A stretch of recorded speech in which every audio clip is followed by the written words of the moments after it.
Assalamualaikum warahmatullahi wabarakatuh. Halo semuanya, balik lagi di channel aku Arlin Syafitri.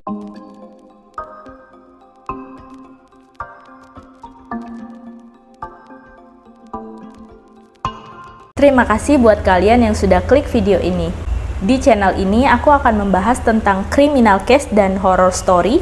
Jadi kalau kalian suka dengan salah satu pembahasan tersebut, jangan lupa tekan tombol subscribe-nya di bawah ya. Jadi kasus yang akan aku bahas kali ini begitu menjijikkan guys. Semua perkakas rumahnya terbuat dari bagian tubuh manusia. Jadi langsung aja kita masuk ke ceritanya.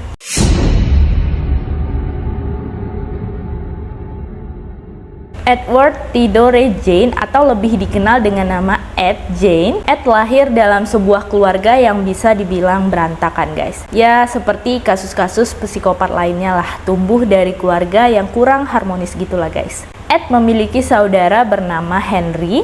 Ayahnya George Jane adalah seorang pecandu alkohol. Sedangkan ibunya Augusta Jane adalah seorang perempuan yang overprotective terhadap kedua anaknya. Bahkan sejak kecil nih ya, sang ibu ini selalu mendidik Ed dan Henry untuk membenci perempuan. Akses keluar masuk rumah Ed dan Henry ini pun dibatasi juga oleh ibunya. Ditambah pula posisi rumah mereka ini sangat jauh dari area pusat pemukiman warga guys. Ini pun membuat Ed dan Henry pun tumbuh menjadi pria yang sangat tertutup dengan orang asing. Ayahnya ini menjadi satu-satunya orang yang paling sering berhubungan dengan masyarakat karena merupakan tulang punggung keluarga guys. Sayangnya pada tahun 1940 ayah Ed ini meninggal dunia akibat gagal jantung. Setelah ayahnya meninggal, ibunya pun jatuh sakit nih guys. Jadi untuk menghidupi ibu mereka yang sakit keras, Ed dan Henry akhirnya terpaksa keluar rumah dan mencari pekerjaan.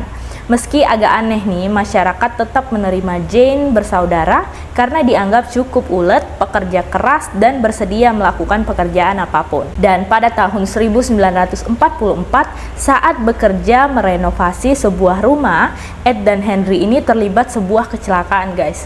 Rumah tersebut terbakar dan Henry ditemukan tewas. Namun kematian Henry menjadi tanda tanya besar. Pasalnya, meski tewas dalam kebakaran, tidak ditemukan luka bakar di tubuh Henry. Malah terdapat beberapa luka memar di bagian kepala. Kecurigaan pun sempat dilayangkan ke Ed. Namun karena Ed ini terus berperilaku baik dan tidak mencurigakan dan tetap bekerja keras dengan tekun, lambat laun kecurigaan itu pun pudar. Tidak pernah ada yang menuntut Ed atas kematian Henry. Lalu setelah kematian ayahnya, setelah kematian saudaranya Henry, dan kemudian pada tahun 1945 ibunya meninggal dunia. Jadi hidup Ed ini jadi benar-benar berubah guys. Dia hanya tinggal sebatang kara aja. Kehilangan sosok idola, panutan, dan satu-satunya teman membuat Ed ini merasa sangat terpukul dan kesepian.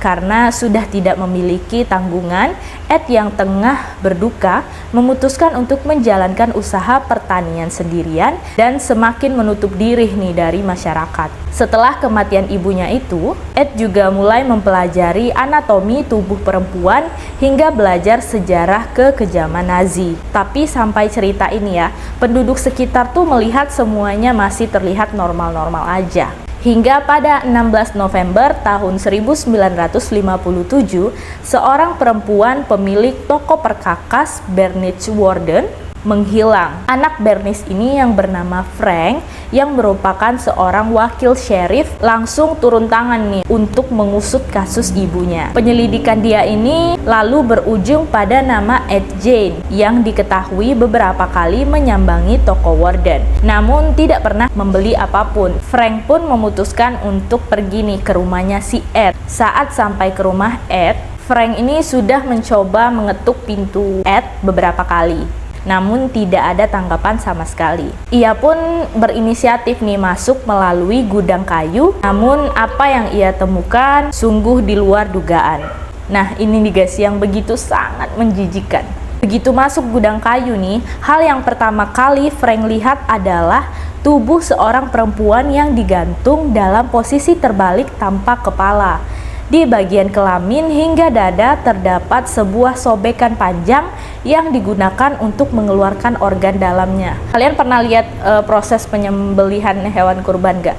Ya, kira-kira begitu guys. Setelah dilihatnya lebih lanjut, ternyata perempuan malang ini adalah ibunya, Bernice Worden, yang hilang. Bayangin guys, anaknya ngelihat maknya sudah dalam keadaan begitu. Tapi rasa terkejut Frank masih belum selesai. Saat memasuki gudang lebih dalam, ia menemukan benda-benda yang sulit masuk ke nalar manusia normal. Dalam ruangan itu terdapat 10 kulit kepala perempuan, 1 guling kulit utuh dari tubuh perempuan juga, sabuk yang terbuat dari puting perempuan yang dijahit jadi satu gitu guys, serta sebuah kursi yang bagian dudukannya itu dibungkus dengan kulit manusia juga. Bukan hanya dijadikan perkakas aja nih, Ed juga menjadikan sejumlah tengkorak manusia menjadi mangkuk sup untuk dia makan. Saat masuk ke dalam rumah Ed, Frank menemukan organ-organ dalam tubuh manusia yang memenuhi kulkas, meja yang dihiasi dengan tulang manusia,